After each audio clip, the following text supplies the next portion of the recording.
Hey everyone, Mr. Voikin here. This is lesson 1.9, pages 30 to 34. We're going to take a look at measuring and measurement. So what are the things that we measure? Well, we're going to start off with measuring time.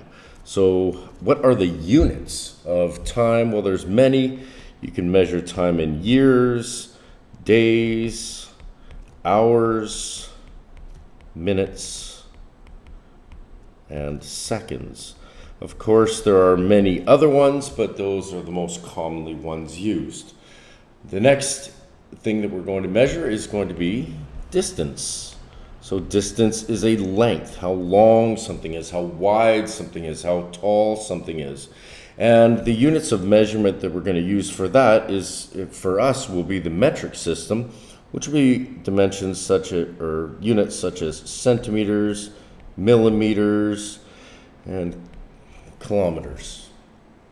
Okay, now area is the third thing we're going to take a look at, and when we're measuring the area of something, we're actually taking into consideration two measurements, like a length and a width. So in this case, we would sort of have the same units as it's the metric system, except we would put a little 2 above that and we would say it's squared because we're multiplying together two things. So it's centimeters squared and millimeters squared and kilometers squared.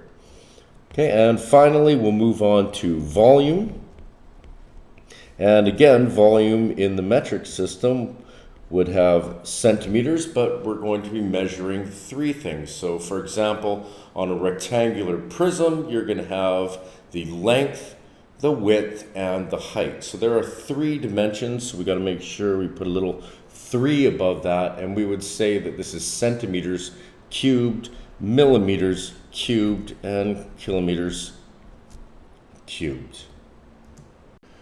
Okay, we're going to start off with time measurement, and first we're going to look at and compare 12-hour time versus 24-hour time. To do that, I'll just draw a standard analog clock face. At the top we'll have 12, the bottom 6, on the right we got 3, and over on the left we have 9. So in this case, we're going to have one hand that's going to be short, and that is going to be indicating the hours. So this right here is telling us we are at the 12th hour. And we're going to have another hand that's going to be a little bit longer, and that's going to be the minutes. Okay, so we're going to start off with this one facing right up towards the 12. Now if they're both facing the 12, that would be 12 o'clock. So 12 hours and 0 minutes. We just don't know if that's 12 a.m. or 12 p.m. with this type of clock. Now the longer hand, the minute hand, is going to spin clockwise and eventually come down to the 3. Because there's 60 minutes in an hour, that is going to be 15 minutes. So the 3 is a quarter of an hour, 1/4. So we often say this would be 12:15 or quarter past 12. It's going to continue down until it points at the 6, and that is halfway. So we could say half past 12 or 12:30. And again, it's going to spin around till it gets to the 9. So this would be 12:45, or quite often we would say 1:45. So in 15 more minutes, it's going to get back up to the 12. And when it gets up to the 12, then the red hand would have moved at that point and point to the 1. So at this point, it would now be 1 o'clock. Okay, so let's take a look at some examples. Now, if we have the short hand facing up here towards the 12 and the long hand facing over here, that is going to be 12:35. Now, on a 12-hour clock, I have to indicate whether that's AM, which would be ante-meridium or before noon, or whether that's going to be 12:35 p.m., which is post-meridium or after noon. Now, if it's 12:35 a.m. on the 24-hour clock, we're actually going to have to subtract 12 from that. So any time that is between 12 a.m. and 1 o'clock a.m., we need to actually subtract 12. So on a 24-hour clock, it's going to be read as 00:35H. And on the between 12 and 1 o'clock in the PM, it is just written as we see it, which would be 12:35H. Okay, now what if we were to take this longhand right here, or sorry, the shorthand, and we'll swing that around to say the 4. Okay, well, this is indicating that it is 4:35. Now again, it's either AM or it's going to be 4:35 PM. And with the AM on the 24-hour clock, we just write it as is. So this is going to be 04:35H. And with the PM, we're going to add 12 to it because the clock's already gone around once, and we're going to add 12 to the 4:35. So we're actually going to get 16:35H. So I'll do one more. If I erase these two right here, and we'll take the shorthand and we'll put it over to the 10, and the long hand, let's keep the colors the same, shorthand at the 10 and the long hand at the 9, that is going to be 10:45. Now this hand actually right here, because we're getting close to 11 o'clock, it would actually be moved along a little bit more. It'd sort of be in between the 10 and the 11. So this is reading again that it is 10:45, either AM or PM. And the AM one, like I said, is just written the same, so that's going to be 10:45H. And in the PM, what do? We add 12 to that, so it's going to be 22:45H. Okay, now I've added a little chart right here showing the comparison between the 12-hour clock and the 24-hour clock. So 12 o'clock AM is at the very beginning of the day, and we go all the way down with those comparisons. Okay, so as you're reading some of the word problems, you're going to have to understand the vocabulary that's associated with time. So when it says 4:45, it's not quite 4 yet, it's almost 4. So that would actually be in time 3:45. And when it says 6:15, it's already at 6, and it's 4:15. And remember, that would be 15 minutes. 6:30 would be 6:30, and we could also just write it like that at 7:30. The next one says 16 minutes past 5, so you can see that we have 5 o'clock and we're 16 minutes past. And if we have 24 minutes before 8, so it's not quite 8 o'clock yet, so it's only 7. Now, 24 minutes before, remember there are 60 minutes in an hour, so I just need to take 60 and subtract 24, so that is going to be 7:36. Noon is going to be 12 o'clock, and that is going to be with a PM, and midnight is also going to be 12 o'clock, but that is going to be AM. And you may see something like this, which is 1/2 noon, which again is 12:30. So half refers to half of the 60 minutes that are in an hour, so that's 12:30. Okay, so let's just get further into calculating and converting time, and then we can do this word problem that's down below. So we're going to be looking at a year. And what do we know about a year? Well, it's equal to 365 days. Then days are broken down into hours, and there are 24 hours in a day, and the hours are broken down into minutes, and there are 60 minutes in an hour, and the minutes are broken down into seconds, and there are 60 seconds in a minute. So if I know that I have, I did a task that took 4 hours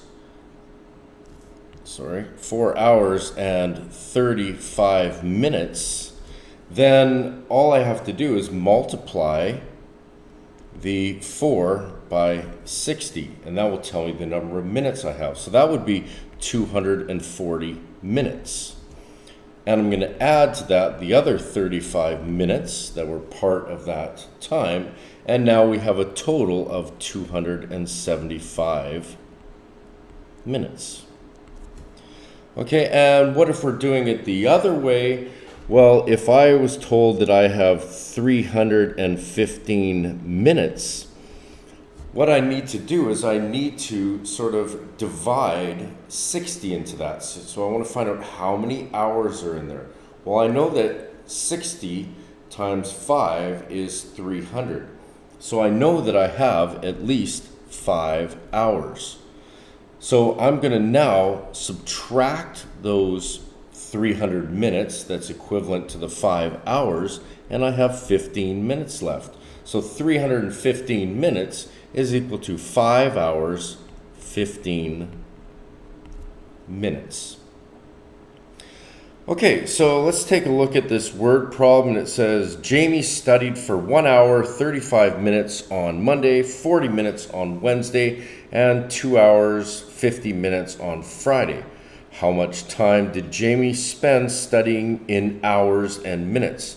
So what you need to do is make sure that our answer is going to be in hours and minutes. So if we're going to add all these together, I'm going to take a look at it, and we have 1 hour and 35 minutes. I've got just 40 minutes, and I have 2 hours and 50 minutes. So how many full hours do we have? We've got 3. And how many minutes do we have? Well, we got 50, 90, 125 minutes. Okay, so that is not a standard way of writing it. It's still correct, but it's not how we would represent it. The minutes need to be less than 60. So I know I can pull 60 minutes out of there. So 125 minus the 60 minutes that's in 1 hour would leave us with 65 minutes, but I would have to add that to here. So basically, oops, where did that go? That's going to equal 4 hours now and 65 minutes. But again, remember, we're still over our 60 minutes. So I'm now going to need to pull out another 60 minutes. So I'm going to do that, and again, I'm going to need to add that to the hours. So this is actually going to be 5 hours and 5 minutes. Now, you don't have to do it in 2 steps like that. You can just recognize that 60 times 2 is 120. I would add 2 hours to the 3, becoming 5, and subtract 120 from the 125, leaving me with those 5 minutes. Now, in this case, it says the second part of the question is saying, and don't forget, you got to circle that answer so I know which one you actually are stating as your final answer. And the next one says, how much time did Jamie spend studying in minutes? So it's the same thing. We don't need to add it all up again, but we just need to present our answer this time in only minutes. Now, if we look at it again, what did we have? We have 3 hours and 125 minutes. So the minutes are already in minutes, but these 3 hours right here, I need to convert to minutes. So all I need to do is take 3 and multiply that by 60. And that is going to give me 180 minutes. I'm going to have to add to that those minutes that were already there, the 125 minutes. And I'm going to end up with 305 minutes. And that would be our final answer. Okay, we're going to leave time behind now, and we're going to move on to measuring length, distance, area, and volume. And before we do that, we need to understand how the metric system works, as that are going to be the units that we will most commonly be using. So the metric system is awesome because it's a base 10 type number system. So we're going to start off with our base, which in this case is going to be the meter. Now, moving to the right, we would have a dm, which is the decimeter, followed by the cm, which is the centimeter, and last we've got the mm, which is the millimeter. And over to the left of our base, which is the meter, we're going to have decameter, which is going to be DAM. So I've got, over to the left, I've got DAM, which is decameter, followed by an HM, which is going to be hectometer, and one you should be familiar with, km, which is going to be the kilometer.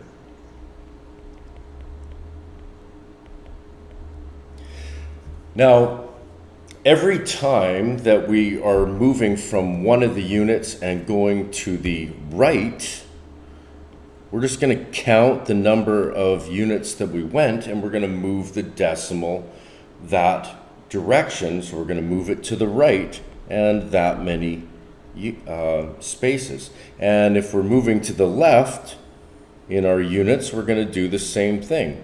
We're going to move the decimal place to the left and that many number of spaces.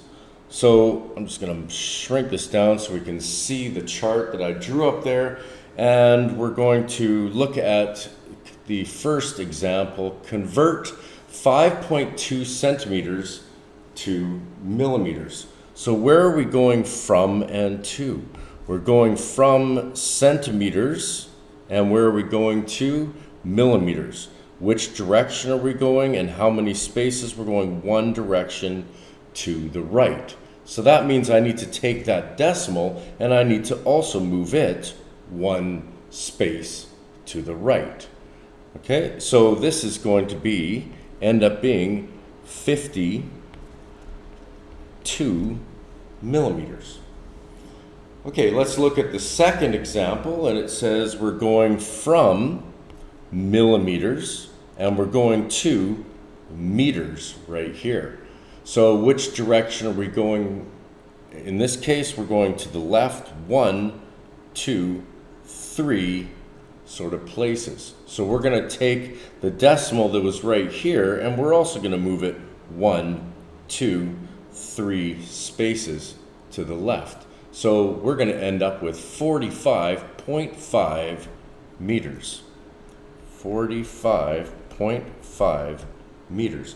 So drawing this little metric system chart right here is going to be helpful when you're actually doing these calculations. It's a good visual to have in place. So let's take a look at the third example.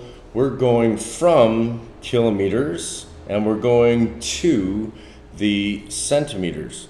So which way are we moving? We're moving to the right. How many spaces? 1, 2, 3, 4, 5. So I had to go 5 spaces to go from kilometers to centimeters, which means we're going to take that decimal and we're going to move it 1, 2, 3, 4, 5 spaces. So to do this, quite often I would just write 6.5 6.7, and I would just make these little 1, 2, 3, 4, 5. That's where my decimal ends up, and all these empty spots right there are going to become zeros.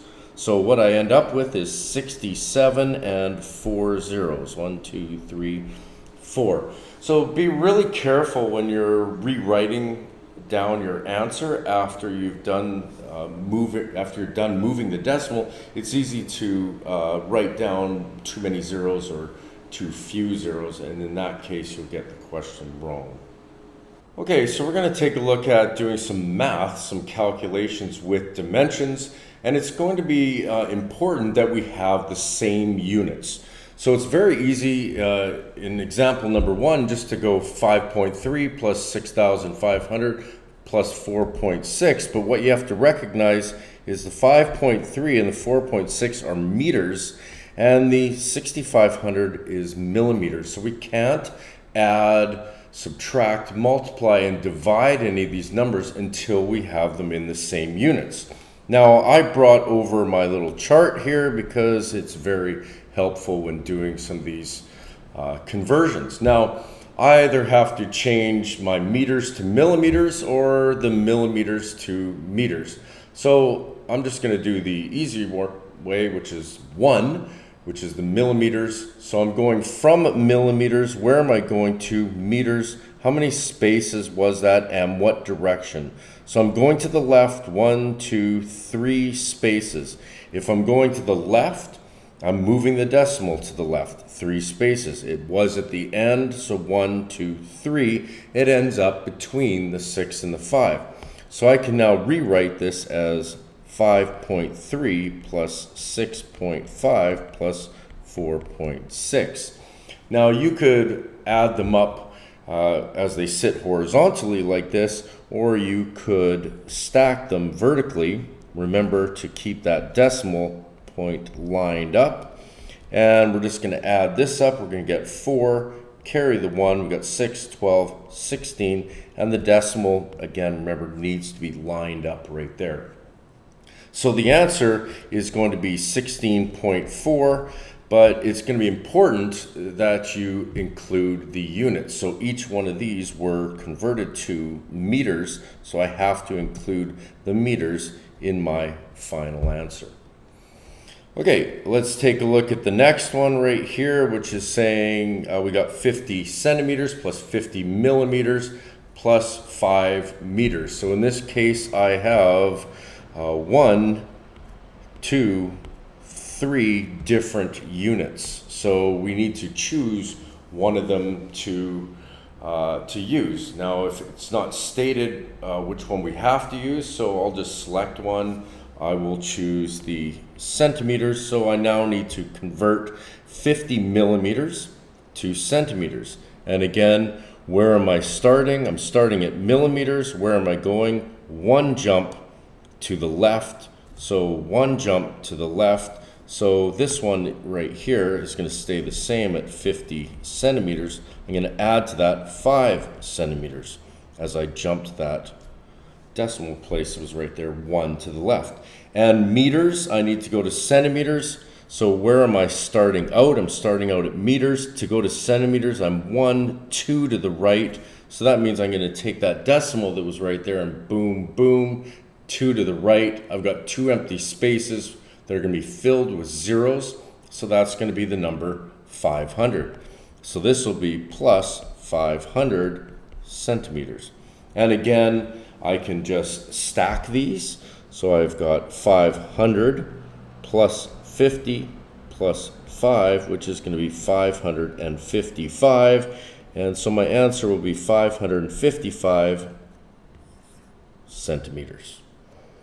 Okay, so when are we adding dimensions like this? Well, quite often when we are calculating a perimeter. So a perimeter is the distance all the way around a shape. So start at that one point and basically go all the way around, and we need to add those up. So on the left, we've got a standard rectangle. I know it's a rectangle because of the 90-degree symbols here, and it's showing me that this side is the same as this side. So this over here will also be 3.8 centimeters. And down here, I've got, on the other side, I've got 2 lines and 2 lines indicating they are the same length. So this is going to be 8.5 centimeters. So the perimeter is going to be 8.5 plus 8.5 plus 3.8 plus 3.8. So that is going to be 16 plus 10 is 26. Don't forget to keep those decimals lined up. Carry over the 2. We got 10, 18, 21, 24. So our final answer for the perimeter is going to be 24.6 centimeters.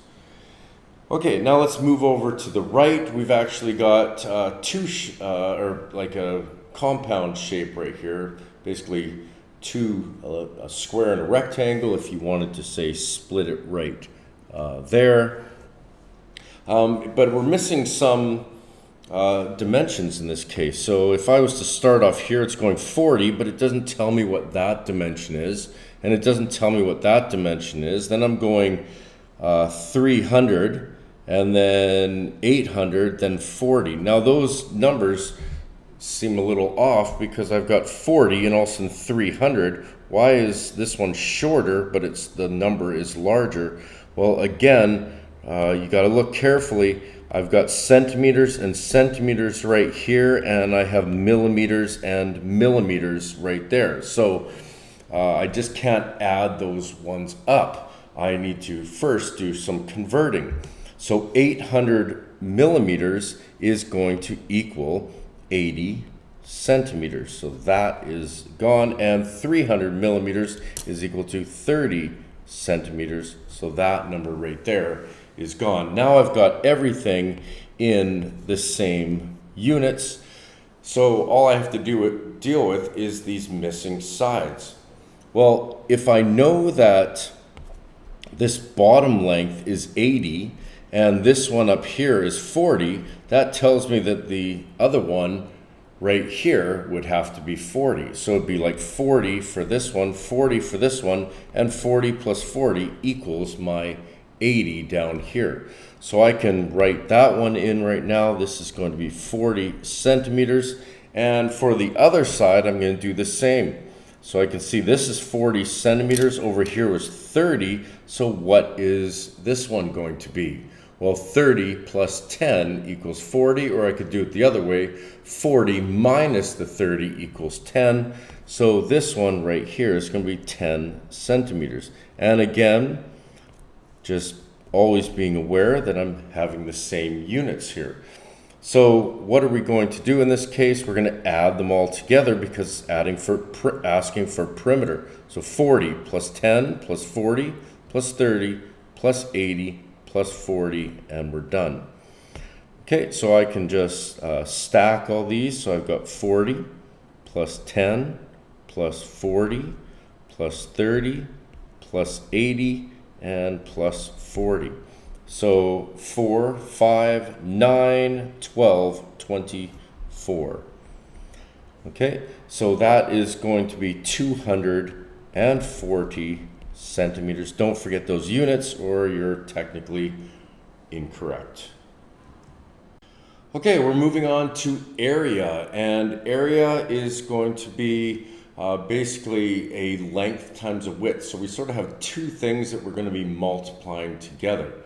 Now, if we look at our shape at the top left, we've got a rectangle, and it says that one side is 3 meters and the other side is 6 meters. So I have the same units in both cases, and the area of a rectangle is calculated by just doing length times the width. So area equals length times width. So area equals, the length is usually the longer one, 6 meters times 3 meters. So in this case, the area equals 18 meters. Now, because we multiplied 2 meters together, don't forget you need to put that little 2 up top. So the area is actually 18 meters squared. Now, remember what I told you in a previous lesson, that if we're looking at a rectangle, if we just draw a line from corner to corner, so one diagonal, I've basically split that into 2 triangles. Now, this triangle below this rectangle I just drew is a right angle triangle. And how do I know that? Because of this little symbol down here. Now, to figure out area of a rectangle, remember what it's going to be. It's going to be length times the width. But a triangle is only half of a rectangle. So the formula to calculate the area of a triangle is going to be length times width divided by 2. So it's half. Okay. Now what you're going to see it quite often, the way it's going to be written, is base times height. Now on a right, divided by 2, on a right triangle, it doesn't really matter. If I'm going to be calling 4 my base, then 7 would be the height. If I'm going to call 7 my base, then 4 would be the height. In either case, we're going to be multiplying 4 times 7, which is 28, and then dividing it by 2. Okay, so the area is going to equal base times height divided by 2. The area is going to equal 4 times 7 divided by 2. So the area is going to equal 28 divided by 2. The area is going to equal 14. What were my units? Okay, well, they were both, I have 2 units and they are both meters. So these units need to be meters squared. Okay, and there's my final answer. Now we're going to take a look at one last triangle right here. Hey guys. We're going to take a look at one last triangle right here, and notice that it is not a right triangle. So I can't use 20 as my base and 12 as the height, because it's not the height. The height is actually right there. This is the height of the triangle. Okay, so in this case, I couldn't actually, with the information that's provided, solve this. Somebody would have to give me the height of this. So we're just going to put in here that the height is 8 meters. So again, I'm checking. I have meters and meters. I know that this number right here, the 12, I don't need it. It's not part of the area calculation. Area equals base times height divided by 2. Area equals 20 times 8 divided by 2. Area equals 160 divided by 2. So in this case, area is going to equal 80. The units are meters and squared. Final answer. Okay, here we are. We're at the end. The last one is calculating volume, and volume is going to be multiplying together 3 dimensions. So we're always going to sort of figure out the area of the base shape and then multiply it by its height. So it's sort of like base times height. So base times height is going to be the volume. So another way is just volume is going to equal length times width times height, because remember the base is this one right here, which is length times width. So again, if I'm going to calculate this, it's going to be volume equals length, which is 6, times the width, which is 5, times the height, which is 2. So 6 times 5 is 30 times 2, and 30 times 2 is 60. What are the units? We'll make sure we check that they're the same. Should have done that first. Meters, meters, meters. How many are we multiplying together? 3. So it's going to be meters raised to the power of 3. So meters cubed, and that is our final answer. Now this shape right here is called a rectangular prism. Now this shape right here, they're only giving us one measurement. So we can't really calculate the volume with only one measurement unless they tell us something else, that this is a cube. So what do I know about a cube? Well, every side has the same dimension. So in this case, if I'm calculating the volume of this cube, the volume of the cube is going to be length times width times height. And the length is going to be 40, and the width is 40, and the height is 40. So the volume equals 40 times 40 is 1,600 times 40. And then you might have to do some math over to the side. So 1,600 times 40, this 0, I'm going to put down there and start working with the 4. 4 times 0 is 0, 4 times 0 is 0, 4 times 6 is 24, carry up the 2, 4 times 1 is 4, plus 2 is 6. So we have a volume that is equal to 64,000 centimeters cubed. So it's important to put the correct units, like I've been saying all along, and that's your final answer. Okay, so this will be enough to get you to be successful on the questions that will be assigned, and we'll see you in class.